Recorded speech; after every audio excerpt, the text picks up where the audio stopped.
ఏడాది సినీ రంగానికి summer season బాగా కలిసొచ్చిందనే చెప్పాలి. ఇప్పటికే నాగచైతన్య మజిలీ, సాయి ధరమ్ తేజ్ చిత్రలహరి, నాని జెర్సీలు ఒకదానికి మించి ఒకటి హిట్ అయి బాక్సాఫీస్ని కలకల్లాడిచ్చేశాయి. ఇక వచ్చే నెలలో కూడా విడుదలకు సిద్ధంగా కొన్ని క్రేజీ ప్రాజెక్టులు లైన్లో ఉన్నాయి. వాటిలో యూత్ ఎంతగానో ఎదురు చూస్తున్నారు ఒక సినిమా కోసం. ఆ సినిమానే విజయ్ దేవరకొండ డియర్ కామ్రేడ్. ఇప్పటికే యూత్లో విజయ్ క్రేజ్ పీక్స్లో ఉంది.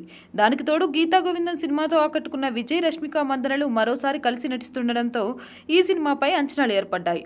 మొన్న విడుదల చేసిన టీజర్ ఆ అంచనాలను ఇంకో లెవెల్కి తీసుకెళ్లింది. ఇక ఇప్పటికే ఈ సినిమాని మే 31న రిలీజ్ చేస్తామని ప్రకటించారు ఆ చిత్ర యూనిట్. అయితే ఆ డేట్ని మార్చే దిశగా ఆలోచిస్తున్నారట వారు. అందుకు కారణం అదే డేట్కి మరో 2 సినిమాలు ఉండడం అని తెలుస్తుంది. శర్వానంద్, సుధీర్ వర్మ సినిమాను కూడా మే 31న రిలీజ్ చేస్తున్నారు ఆ చిత్ర బృందం. ఆ సినిమాతో పాటు తమిళ స్టార్ హీరో సూర్య, ఎన్జీకే, అలాగే మరో తమిళ నటుడు విక్రమ్ నటించిన కదరం కొండన్ విడుదలవుతున్నాయి. 3 సినిమాలతో పోటీ ఎందుకులే అని భావించిన డియర్ కామ్రేడ్ నిర్మాతలు 2 వారాలు ఆలస్యంగా తమ సినిమాని రిలీజ్ చేయాలని అనుకుంటున్నారని వార్తలు వస్తున్నాయి. రిలీజ్ డేట్ విషయంపై త్వరలోనే ఒక నిర్ణయానికి వచ్చి అధికారిక ప్రకటన చేస్తారని సమాచారం.